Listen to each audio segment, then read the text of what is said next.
Logos ministry या channel मध्ये आपणा सर्वांचे हार्दिक स्वागत आहे। प्रभू येशू ख्रिस्त जो संपूर्ण जगाचा उद्धार करता त्याच्या अति पवित्र आणि सामर्थ्यवान नावाने मी एलन लोबो आपणा सर्वांचे लोगोस मिनिस्ट्री या चॅनल मध्ये स्वागत करीत आहे। आजचा हा संदेश जर तुम्ही पहिल्यांदाच पाहत असाल आणि हा संदेश जर तुम्हाला आवडला तर कृपया तुम्ही तो लाईक करावा, इतरांबरोबर शेअर करावा। अशा प्रकारचे नवीन नवीन येणारे संदेश तुम्हाला काय मिळावे म्हणून कृपया तुम्ही बेल रिंग प्रेस करावे। Thank you and God bless you.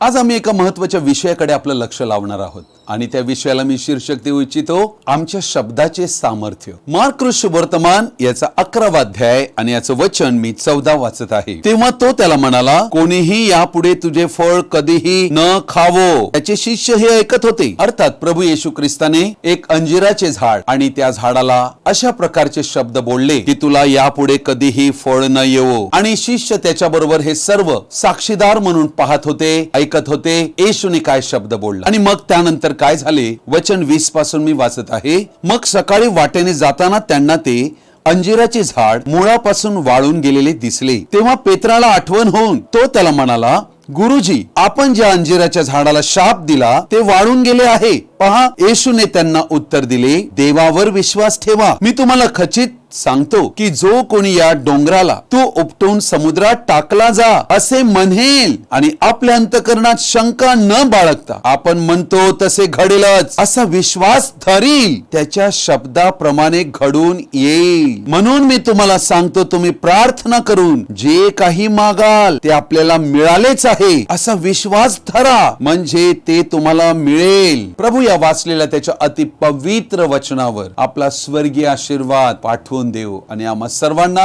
या वचनांनी आशीर्वादित करो। अर्थात येथे एक अद्भुत गोष्ट घडलेली आहे।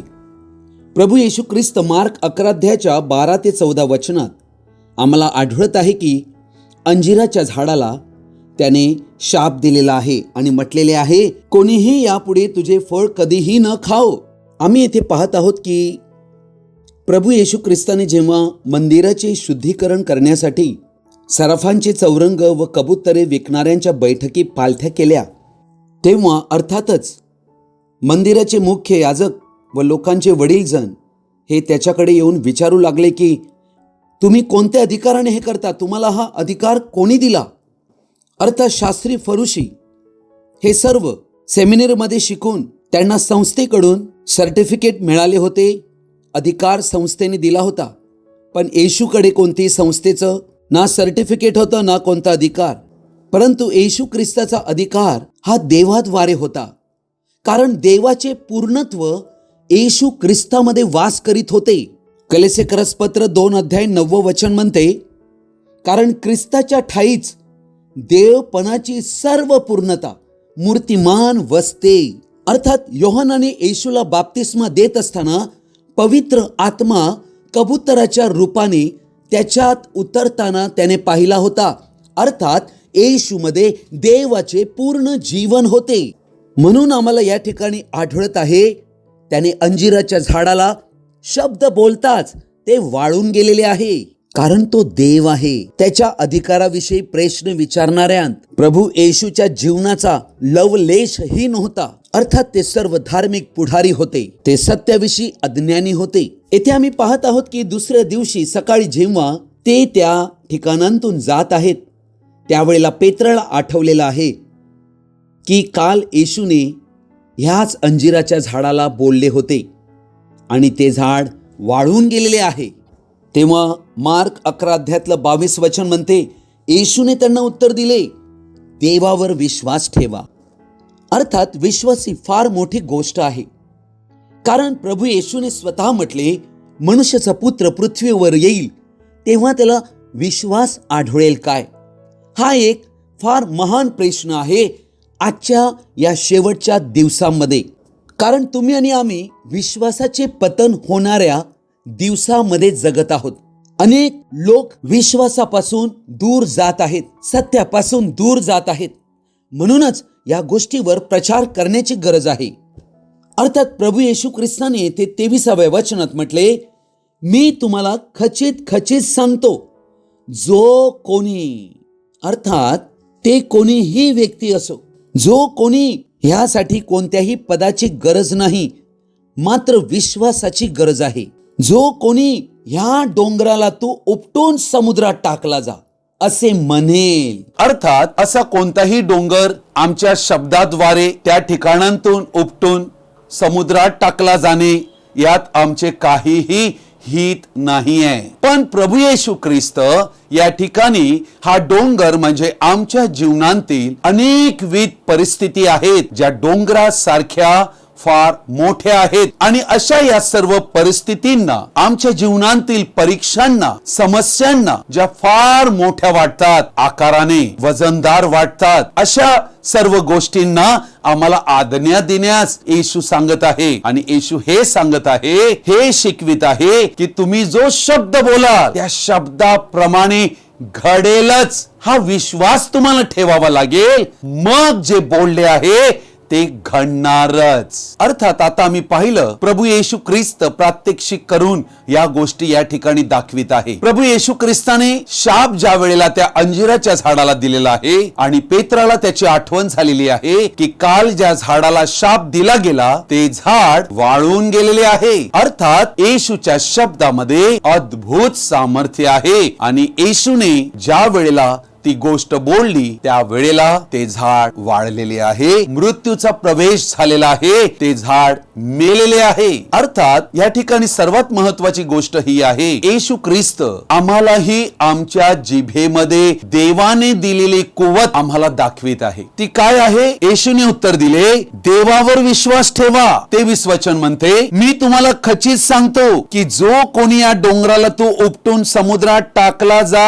असे म्हणेल, जसं मी अंजिराच्या झाडाला शाप दिला आणि ते वाळून गेली, तसे जर कोणी समोरच्या डोंगराला तू उपटून समुद्रात टाकला जा असे म्हणेल आणि आपल्या अंतःकरणात शंका न बाळगता आपण म्हणतो तसे घडेलच असा विश्वास धरील, त्याच्या शब्दाप्रमाणे घडून येईल. म्हणजे त्याचे शब्द एवढे मौल्यवान असतील की जीवन त्यांतून निर्माण होईल, त्यांतून क्रिएटिव्ह पॉवर उत्पन्न करण्याचे सामर्थ्य त्यांतून प्रगट होईल. अर्थात या ठिकाणी तुम्ही म्हणाल की आजपर्यंत असा कोणी व्यक्ती मी पाहिला नाही की कोणी डोंगराला आज्ञा दिली असेल आणि तो उपटून समुद्रात टाकला गेला असेल. येशू ख्रिस्त आम्हाला दाखवत आहे की तुमच्या बोलण्यामध्ये, तुमच्या शब्दामध्ये किती ताकद आहे. इफिस्करस पत्र 5व्या अध्यायातलं पहिलं वचन म्हणते, तर मग देवाची प्रिय मुले या नात्याने तुम्ही त्याचे अनुकरण करणारे व्हा.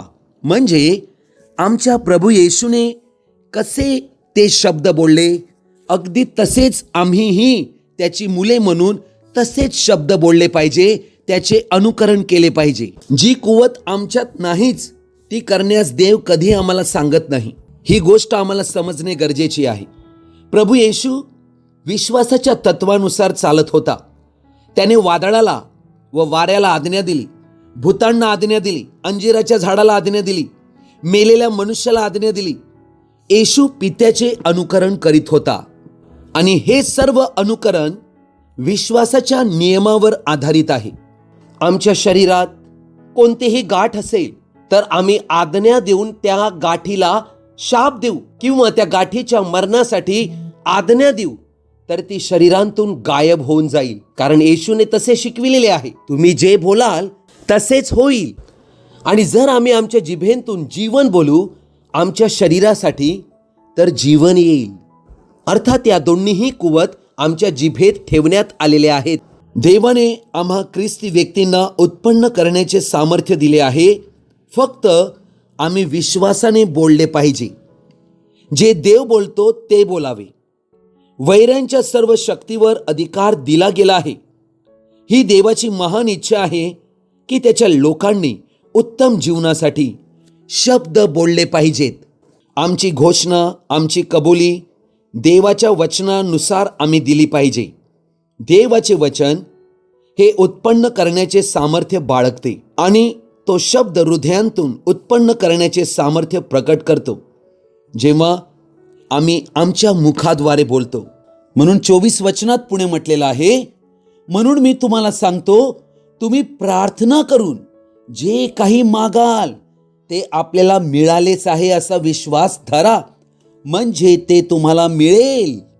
आपण म्हणतो तसे घडेलच असा विश्वास धरील, त्याच्या शब्दाप्रमाणे घडून येईल. अर्थात आम्ही आमच्या जीवनातील व्यक्तिगत डोंगरांना बोलताना विश्वास केला पाहिजे की माझी समस्या सुटलेली आहे. अंतकरणात कोणतीही शंका संशय न बाळगता जे मी बोललेलो आहे ते मला प्राप्त होईल, हा विश्वास आम्ही केला पाहिजे आणि त्याप्रमाणे आम्ही शब्द बोलला पाहिजे. अर्थात प्रभू येशू या शब्दावरून आम्हाला हे सांगत आहे की तुम्ही तुमच्या जीवनात किती पुढे जाऊ शकता, तुम्ही तुमच्या जीवनात किती यशस्वी होऊ शकता, तुमच्या जीवनात किती उत्तम आरोग्य आणि सुखी जीवन प्राप्त करू शकता विश्वासाच्या द्वारे. अर्थात वचन हे आम्हाला सांगत आहे हे तुमच्यावर अवलंबून आहे. अर्थात तुमच्या शब्दांवर तुम्ही काय करायला हवे तुमच्या जीवनात हे वचन आम्हाला सांगत आहे. आम्हा मनुष्यांच्या शब्दामध्ये जीवन आणि मृत्यू आहे. अर्थात आमच्या शब्दामध्ये फार मोठी शक्ती आहे. आम्ही ते योग्य रीतीने बोलले पाहिजेत.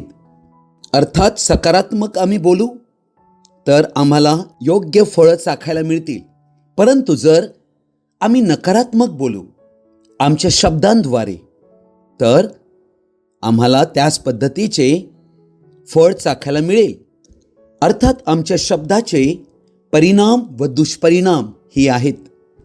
अर्थात आम्ही जे बोलण्यास निवड करीतो त्यावर ते अवलंबून आहे. म्हणजे आमची जीभ ही एक साधन आहे. त्यासाठी आमचे देवाबरोबर व्यक्तिगत नाते हवे. ते नाते आम्ही विकसित केले पाहिजे. देवाच्या चरणी आम्ही वेळ घालवून गांभीर्याने प्रार्थना केली पाहिजे. देवाची वचने दररोज आम्ही वाचली पाहिजे, त्यावर आम्ही ध्यान केले पाहिजे. देवाबरोबर आम्ही जोडून राहिले पाहिजे. जसं आम्ही आमच्या घरात ट्यूब लाईट्स पाहतो, फॅन पाहतो, हे विद्युत प्रवाह म्हणजे इलेक्ट्रिसिटी पॉवर याच्याशी कनेक्ट केलेले असतात, जोडलेले असतात आणि तेव्हाच ते फॅन कार्यरत होतात आणि तेव्हा हवा देतात. ती ट्यूबलाईट आम्हाला प्रकाश देते. अर्थात ट्यूबलाईट असो की फॅन असो, जर विद्युत प्रवाहाशी ते जोडलेले नसतील तर ते प्रकाश देऊ शकणार नाही, हवा देऊ शकणार नाहीत. अगदी हीच गोष्ट ह्या ठिकाणी आम्हाला समजून घेणे गरजेचे आहे. आम्ही देवाबरोबर व्यक्तिशः जोडलो गेलो पाहिजे. आम्ही देवाशी सतत आणि कायम जोडून राहिलो पाहिजे. अर्थात आम्ही केवळ प्रार्थनेला येतो तेव्हाच नाही, आम्ही घरी असो, आम्ही आमच्या शेतात असो, शाळेत असो, कॉलेजात असो, आम्ही फॅक्टरीमध्ये असो, आम्ही ऑफिसमध्ये असो, आमच्या बहिणी आपल्या घरी जेव्हा भांडी धुत असतात, कपडे धुत असतात तेव्हा असो, आम्ही देवाशी जोडलेले असलो पाहिजे. ह्यासाठी की आमच्या जीवनातील सर्व अडचणी निघून गेल्या पाहिजेत. म्हणूनच प्रभू येशू ख्रिस्त या वचनाद्वारे आम्हाला कळवित आहे की तुम्ही जर शब्द बोलाल आणि विश्वास कराल की हे जे मी बोललो आहे ते होईल, तर ते घडून येईल. हे कार्य नवीन उत्पत्ती बनलेले खरे विश्वासणारे जे देवापासून जन्मलेले आहेत त्यांच्यासाठी येशूने हे म्हटलेले आहे. अर्थात जेव्हा योहान 15 अध्यायामध्ये येशूने म्हटले, जर तुम्ही माझ्या वचनात राहाल आणि माझी वचने तुमच्यात राहतील तर तुम्ही जे मागाल ते मिळेल. अर्थात तो हवेत काहीही बोलत नाही. येशूचा एकही शब्द व्यर्थ नाही. त्याने जे काही बोलले त्यामध्ये दैवी सामर्थ्य आहे, कारण येशू मानव स्वरूपात आलेला पूर्ण मानव आणि पूर्ण देव असा होता. म्हणून येशूने जे शिकविले त्याकडे आम्हाला बारकाईने ध्यान देणे गरजेचे आहे. प्रियजन हो, उत्पत्ती 1:28 अध्यायात जर आम्ही पाहिलं तर आम्हाला दिसेल की देवाने आपल्या प्रतिरूपात मनुष्याला यासाठी निर्माण केले होते की त्याने सत्ता चालवावी. समुद्रांतील मासे, आकाशांतील पक्षी, पृथ्वीवर संचार करणारे सर्व प्राणी यांवर सत्ता चालवावी. अर्थात आदाम जो देवाच्या प्रतिरूपात निर्माण केलेला पहिला मनुष्य होता, त्यालाही सत्ता चालविण्यास निर्माण केले गेले होते. आदाम जे काही बोलेल ते घडू शकत होते. तो माशांना आज्ञा देऊ शकत होता. तो सिंहांना आज्ञा देऊ शकत होता. तो झाडांना उपटून आज्ञा देऊन त्यांना दुसरीकडे लावले जावे असे सांगू शकत होता. हा अधिकार, ही सत्ता करण्याची शक्ती त्याला देवाकडून देण्यात आली होती. ह्यासाठीच मनुष्याला निर्माण केले गेले होते. म्हणून मनुष्याच्या शब्दाला देवाने सामर्थ्य दिले होते. येशू मध्ये ते सामर्थ्य होते, कारण येशू शेवटचा आदम होता. पहिला आदम येशूचा दर्शक होता. म्हणून आम्ही पाहतो की प्रभू येशूचे शिष्य हे देखील पवित्र आत्म्याने जेव्हा पूर्ण झाले, तेव्हा त्यांच्या छायेने लोक बरे झाले, रोगमुक्त झाले. फक्त छाया पडली, कारण त्या पवित्र आत्म्यामध्ये एवढी शक्ती होती. हा पवित्र आत्मा देवाच्या अधिकाराला दर्शवित होता. रोमकरसपत्र याचा 8वा अध्याय आणि याचं वचन 1 म्हणते, यावरून जे ख्रिस्त येशूमध्ये आहेत, जे देहाप्रमाणे वागत नाहीत तर आत्म्याप्रमाणे वागतात, त्यांना आता न्याय दंड नाही. हे वचन आम्हाला स्पष्ट सांगत आहे की जे ख्रिस्त येशूमध्ये आहेत, अर्थात हे निवडलेले व्यक्ती आहेत, हे जगांतून वेगळे केलेले लोक आहेत, हे देवाचे पवित्र लोक आहेत, ह्यांना प्रभू येशूमध्ये स्थान मिळालेलं आहे. पुढे वचन बनते, त्यांना दंडाज्ञा नाही. अर्थात हे वचन स्पष्ट सांगत आहे की अशा ख्रिस्त येशूमध्ये असणाऱ्या कोणाही व्यक्तीला असे कारण नाही आहे की त्याने दंडाखाली जीवन जगावे.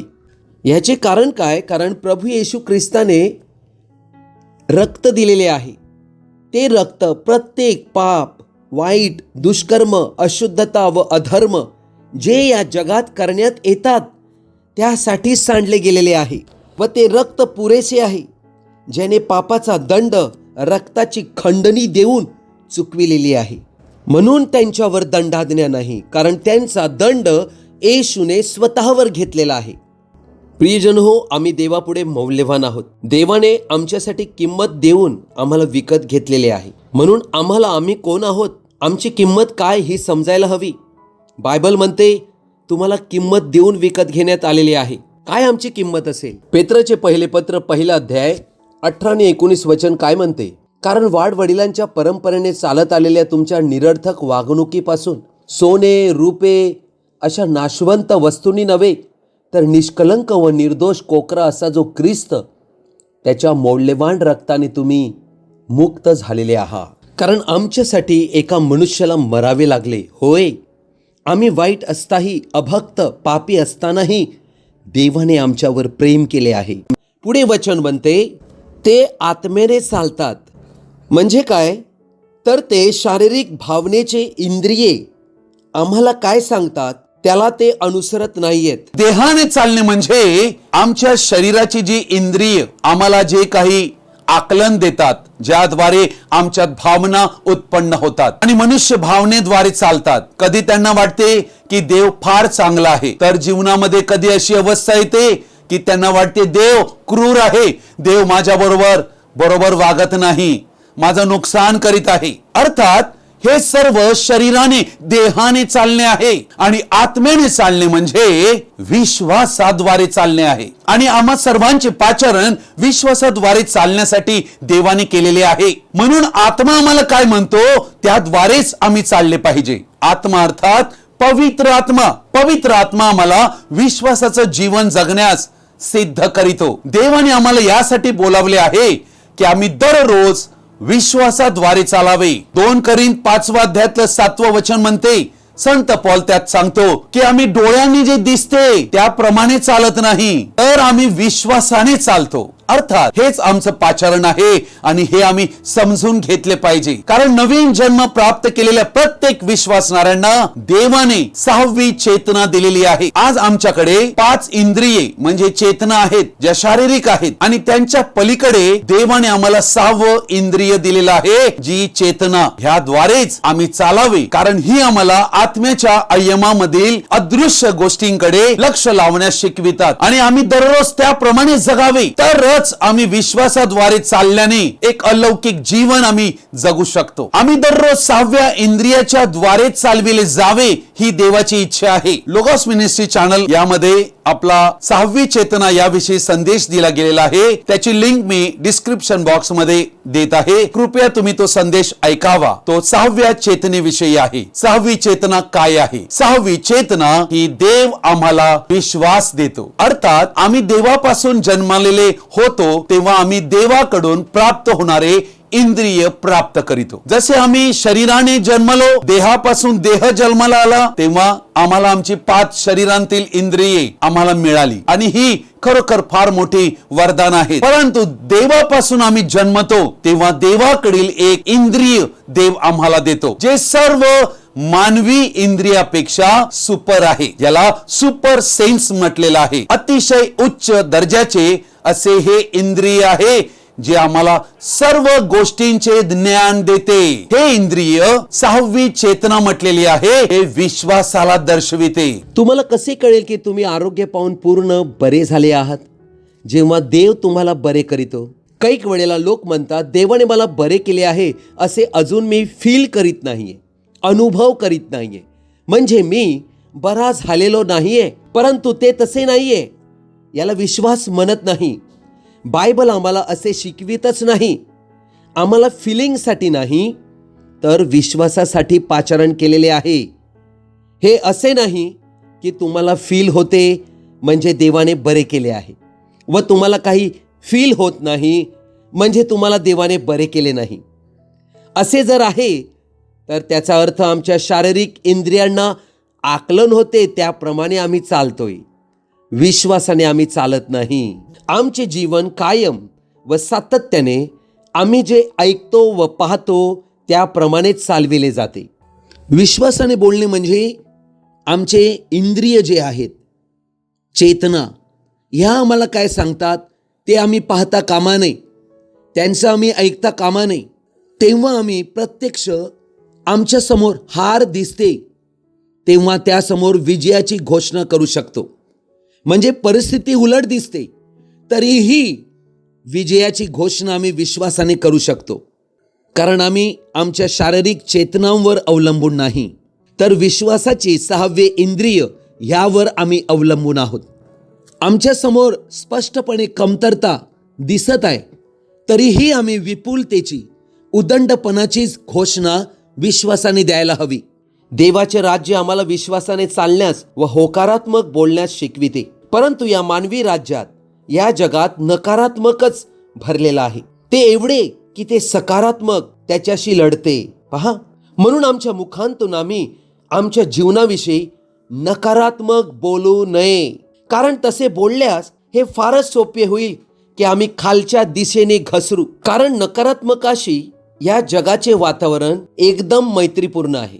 म्हणजे या जगातील वातावरण नकारात्मक आहे. त्यांतूनच अपयश, गरिबी, रोग, आजार हे सर्व स्वीकारण्यात आलेले आहेत व ह्यामध्ये ते संघर्षात आहेत. परंतु आम्हाला यश हवंय, आरोग्य हवंय, शांती हवी आहे, संपन्नता हवी आहे, पवित्र आत्म्याचे सामर्थ्य हवं आहे, आमच्या जीवनात विकास आम्हाला हवा आहे. परंतु हे जग त्यासाठी योग्यरित्या जुळत नाहीये. म्हणून आम्ही जो होकारात्मक शब्द तोच बोलला पाहिजे. आम्ही महान कबुली दिली पाहिजे विश्वासाची. परंतु मुखावर ताबा नसल्याने आम्ही सर्वाधिक वेळेला शत्रूचे शब्द बोलतो, म्हणजे चुकीचे शब्द आम्ही बोलतो आणि ते चुकीचे शब्द जे बोलतो त्याला आम्ही बांधले जातो. नीतिसूत्रे 6 अध्याय 1 आणि 2 वचन मी वाचत आहे. माझ्या मुला, जर तू आपल्या शेजाऱ्याला जामीन राहिलास, परक्यासाठी तू हातावर हात दिला, तर तू आपल्या तोंडच्या वचनांना गुंतला आहेस, तू आपल्या तोंडच्या शब्दांनी बद्ध झाला आहेस. अर्थात जेव्हा आम्ही बोलतो तेव्हा आमच्या मुखांतून निघणारे वचन, शब्द याला आम्ही बांधले जातो. अर्थात प्रभू येशू ख्रिस्ताने मत्ते शुभवर्तमान 18 अध्यायातल्या 18 वचनात म्हटले, मी तुम्हास खचित सांगतो, जे काही तुम्ही पृथ्वीवर बांधाल ते स्वर्गात बांधले जाईल आणि जे काही तुम्ही पृथ्वीवर मोकळे कराल ते स्वर्गात मोकळे केले जाईल. ह्या आहेत स्वर्ग राज्याच्या किल्ल्या. हा आहे अधिकार. म्हणूनच आमच्यामध्ये भीतीचे शब्द नकोत, कारण ते आम्हाला हरवितात, ते अपयश निर्माण करीतात, नकारात्मक भविष्य बनवितात. म्हणून आम्ही विश्वासाचे शब्द बोलले पाहिजेत. जर आज प्रभू येशू आम्हाला व्यक्तिशः भेटून सांगेल की तू जे आजपासून बोलशील ते घडेल, तर आम्हाला आमची व्होकॅब्लरी बदलावी लागेल, आमचा शब्दकोश बदलावा लागेल, आमची बोलण्याची भाषा, आमची पद्धत बदलावी लागेल. अर्थात आम्हाला बांधण्याची आणि मोकळे करण्याचे सामर्थ्य देण्यात आलेले आहे. आमचे शब्द विश्वासाला किंवा भीतीला वाहून नेतात, ते आपल्या जातीचे फळ उपजवितात. म्हणून असे बोलावे ज्या शब्दामध्ये वजन आहे, की संपूर्ण निसर्ग ते स्वीकारेल व कार्य घडेल. पहा, शब्दामध्ये प्रभावीपणा असतो, जोर, बळ, शब्दामध्ये रचना असते. ते शब्द बोलताच त्या वातावरणात त्याचा परिणाम होतो. ते शब्द दुर्बलही असू शकतात व मजबूतही. म्हणून आम्ही विश्वासरहित, आशारहित कधीही बोलू नये. म्हणून जर ते शब्द अधिकाधिक विश्वासाने बोलले गेले व त्यावर विश्वासाने कृती केली, तर अधिक सामर्थ्यवान व प्रभावशाली ते शब्द ठरतात. आम्ही त्या शब्दांना उचलून धरले पाहिजे आमच्या विश्वासाने. म्हणून असे म्हणू नका की आज माझ्या देवाचे आरोग्य आहे, मी प्रभू येशूच्या नावाने यशस्वी आहे, आणि मग उद्या सकाळी मला समजते की अख्खे जग तसेच आहे. आता मला वाटते की मी आजारी होत चाललो आहे, मला वाटते मला यश नाही. असे जर तुम्ही म्हणाल तर ते होकारात्मक शब्द काल बोलले गेले होते ते काहीच कार्य करू शकणार नाहीत. कारण जीवनशैलीत जर नकारात्मक बोलण्याचे आम्ही बनविले असेल, तर सर्वप्रथम होकारात्मक, सकारात्मक शब्द केंद्रित मनोवृत्तीची जीवनशैली बांधावी लागेल. तुम्ही म्हणाल, गेला पूर्ण आठवडा मी असे बोललो परंतु काही घडले नाही. याला कारण आमचे सर्वाधिक आयुष्य आम्ही नकारात्मक बोलत आलेलो आहोत. आम्ही अपेक्षितो की मागील 6 महिन्यापासून जे होकारात्मक बोलत आहोत त्याने नकारात्मक इन्फ्रास्ट्रक्चर जे जीवनात उभे होते ते लगेच पडेल असे नाही. असे अपेक्षू नका की रात्रभरात मला याचे लगेच रिझल्ट मिळेल.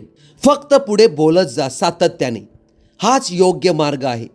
बोलत रहा, मग ते नेगेटिव्ह स्ट्रक्चर जीवनांतून पूर्णतः उद्ध्वस्त होईल आणि एक नवे पॉझिटिव्ह स्ट्रक्चर उभे होईल. परंतु जर तुम्ही 2 आठवडे किंवा 2 महिने बोलून सोडून द्याल व गोंधळात पडाल, तर तुमच्या आत्म्याला तुम्ही फसवाल. पुष्कळ गोष्टी आम्हाला विचलित करण्यास आड येतील. हे सैतानाचे काम आहे, त्याला त्याचे काम करावे लागणार. तेव्हा आम्हाला हे म्हणायचे आहे, मी हालणार नाही. अर्थात मार्क शुभवर्तमान 9 अध्यायातल्या 23 वचनात म्हटलेलं आहे, विश्वास धरणाऱ्यास सर्व गोष्टी शक्य आहेत. सर्व लक्षात घ्या. अर्थात विश्वास उत्प्रेरक आहे देवाच्या सामर्थ्याचा अनुभव घेण्यासाठी. अर्थात हे अलौकिक आयाम आहे जेथे आम्हाला अनंत गोष्टींची शक्यता देण्यात आलेली आहे. अर्थात आम्ही कशावर विश्वास करावा? देव काय सांगतो त्यावर, त्याच्या प्रत्येक वचनांवर. अलौकिक आयामात विश्वासाचे राज्य आणि सत्ता चालते. म्हणून प्रभू येशूने म्हटले, विश्वास धरणाऱ्यांसाठी सर्व गोष्टी शक्य आहेत. म्हणून आमच्यात देवाने अमर्याद शक्यतेची कुवत घातली आहे. फक्त त्यासाठी विश्वास हवाय. ह्यासाठी काहीही मर्यादा नाही आहे. तुम्ही कोणत्या कुटुंबातून आले, तुम्ही कुठे राहता, तुमच्याकडे काही शिक्षण आहे का, याचे त्याच्याशी काही लेणे देणे नाही. फक्त देवावर विश्वास ठेवा. तुम्हाला कोणी रोखू शकत नाही. विश्वासाची कबुली आम्हाला द्यायची आहे. मी या परिस्थितीतून बाहेर येत आहे, बोलायचं आहे आम्हाला हे शब्द. मी मर्यादेबाहेर येत आहे. मी मर्यादे पलीकडे येशूच्या नावाने जात आहे. ही आमची विश्वासाची कबुली हवी. कारण विश्वास करणाऱ्यास सर्व काही शक्य आहे.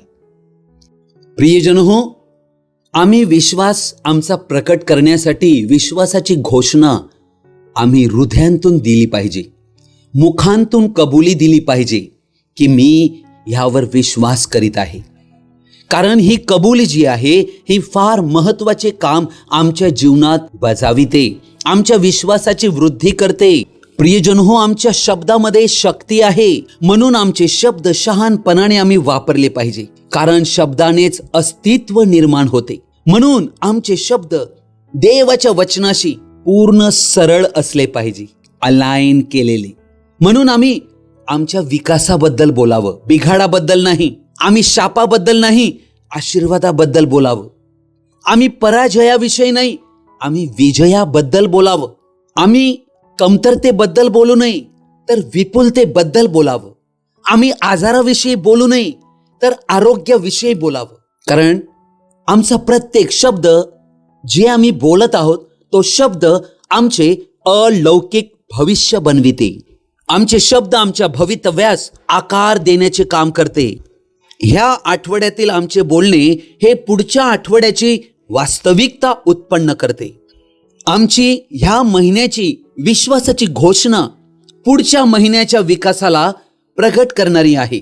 म्हणून हे विश्वासाने बोला, मी आशीर्वादित आहे, मला देवाची साथ आहे, मी संपन्न आहे, मी आरोग्यवर्धक आहे, मी यशस्वी आहे, मी विजयी आहे, मी ख्रिस्ताद्वारे ख्रिस्तामध्ये महाविजयी आहे.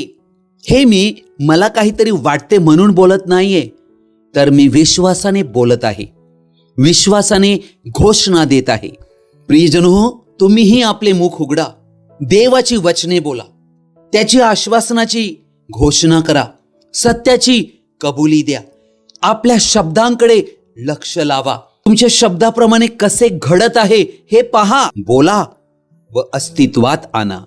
हा आमच्या चमत्काराचा विषय आहे. प्रियजन हो, मला आशा आहे की आजचा हा जो संदेश आहे, या संदेशाद्वारे आपण सर्वांना या गोष्टीची समज प्राप्त झालेली असेल की आमच्या शब्दामध्ये किती शक्ती आहे, सामर्थ्य आहे. म्हणून आम्ही आमच्या बोलण्यात देवाचे वचन असणे, आमच्या शब्दात देवाचे वचन, त्याचे शब्द असणे फार फार गरजेचे आहेत. आजचा हा संदेश आपण सर्वजणांनी ध्यानपूर्वक आणि शेवटपर्यंत पाहिल्याबद्दल आपण सर्वांचा मी हृदयपूर्वक आभारी आहे.